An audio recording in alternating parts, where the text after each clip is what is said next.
Hey, my children, Big D here. Hey, we are in St. Louis, Missouri. We're getting ready to run inside and talk with the rock goddess, Miss Lita Ford. That's right, Lita Ford. I know you rocked out with Lita in the 80s. Now she's going to fucking kick some ass in 2012. Guys, I got my ticket, my backstage pass. I'm heading back to meet Lita.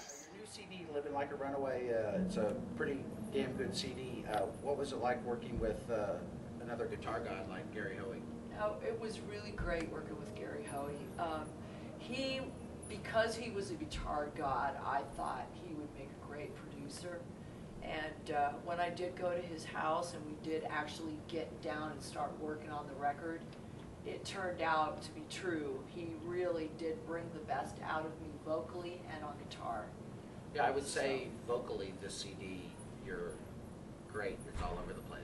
It's definitely a Lita Ford record, and I personally think it's one of the best records, if not the best record I've ever done. Awesome. I really like the song "Hey." I think it's very powerful. Is it about any particular person or just society in general? Both. Good. Yeah. You pretty much want to leave it at that? Yeah. All right. I totally get that. You also wrote a song, "Falling In and Out of Love" with Nikki Sixx, that was a big hit. On the new CD, you have the another song, "Song to Slit Your Wrist By." What's it like to work with Nikki? Yeah. Nikki's very talented. Of course, he's he's the creator of Motley Crue and a lot of other things he's created. A lot of other irons in the fire, I guess you could say. He has a lot of irons in the fire. And songwriting is one of them. He's brilliant. And actually, the song "To Slit Your Wrist By" was something that popped up on my desktop. I didn't know I had it saved to desktop, and this song pops up, "Song to Slit Your Wrist by Nikki Sixx. I looked at it and I thought, what is this? I gotta listen to this, because I'd never heard it before. So I listened to it and I thought, whoa, I gotta do this. This is really perfect for my new album. And I sent Nikki an email and I asked him, is this something that you use for your book? What is this? I haven't heard this before. And he said, no, it's a song I wrote for my ex-wife 15 years ago. So I said, it's going on my new album, and he went right on. You seem to always have strong male, musically talented men that you work with. Did being in the Runaways make working with women harder to handle than men? Well, the Runaways were teenagers, and being a teenager is, that's a whole animal in itself. I think being a female teenager is another whole different animal in itself, and it was difficult. We were all going through that phase in our life where you're not sure if you're an adult or a child, and at the same time we were thrown together as rock stars, touring the world. And you were awesome rock stars. We kicked ass. We were very, very before our time. Yes, you were. Yeah, and it was awesome. It was like going through college, to learn how to be the real deal. Are you still friends with any of the girls from the Runaways? I talk to Vicky on a regular basis, and Cherie. Every once in a while, we'll email each other. And Jackie pokes her head up every once in a while. So yeah. Critics accuse you of being way too sexual with your looks and music in the 80s. But hello, you're a sexy lady. What are your thoughts on that? Thank you. They're accusing me of being way too sexy.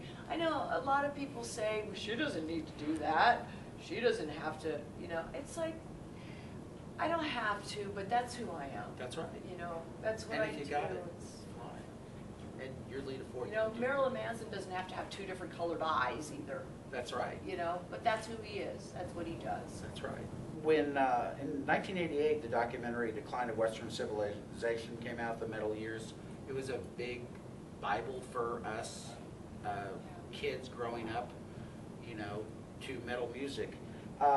Back then, it seemed like being a rock star was a lot of fun, and now when you kind of rewatch some of that, it seems kind of sad. What are your thoughts on the 80s rock scene compared to how you've survived it now? Oh, I don't think it was sad. I mean, I haven't seen the decline of the Western civilization in quite a long time. I actually thought that Penelope Spears really made a fucking asshole out of Chris Holmes, and that pissed me off because when you look back at that film, he's laying in a pool and he's drinking what's supposed to be vodka, but it was actually water. Ah. And she never told him that she was going to make him out to be, you know, this raging alcoholic, and it ticked me off. So that movie is inaccurate, and I'm proud to have been part of the 80s.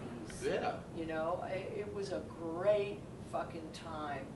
Great time. The bands that came out of the 80s, you know, Van Halen, Poison, Motley Crue, Striper. Rat, Striper. I mean, you can go on and on. Guns N' Roses. The 80s were the shit. Yes, they were. They were the shit, and I'd like to bring it back, as a matter of fact. And speaking of other rock bands, in '93 you were kind of like the 5th member of Wasp. Why was that not highly publicized?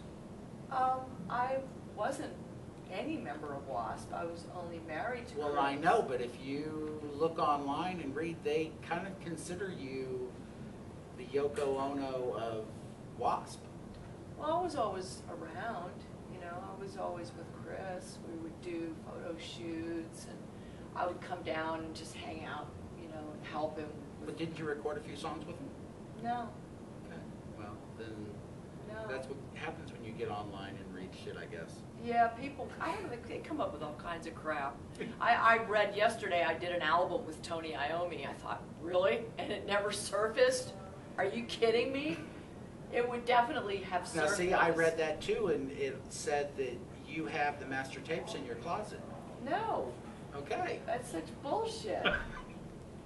Well, good. That's bullshit. Last year you filmed a kick-ass commercial for JVC, The Decade of Rocks. Yeah.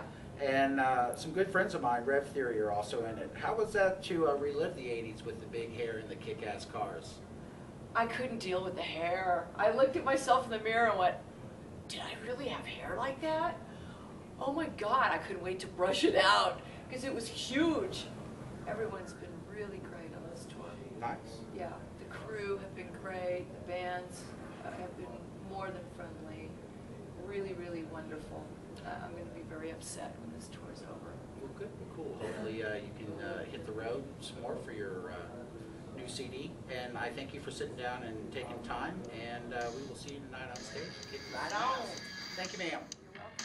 See you guys.